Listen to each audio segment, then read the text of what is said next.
Before we look at the changes you could soon see to Spokane crosswalks, let's first look at the latest data on incidents with Spokane pedestrians. According to the Washington Department of Transportation, Spokane had more than 160 pedestrian versus motorist collisions in 2018. 24 resulted in serious injuries and 4 were fatalities. The majority of these incidents happened in the downtown core. To address these numbers, the city of Spokane wants to make changes to its crosswalks over the course of about 5 years. Wait.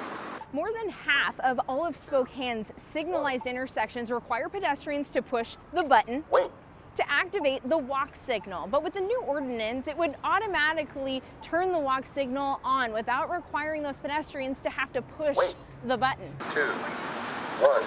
The ordinance also encourages leading pedestrian intervals, and that means pedestrians would get a 3 to 7 second head start before motorists in parallel lanes would get the green light. It's supposed to increase pedestrian visibility. Walk sign is on the crossing. Spokane has 32 of these talking intersections out of its 263 signalized intersections.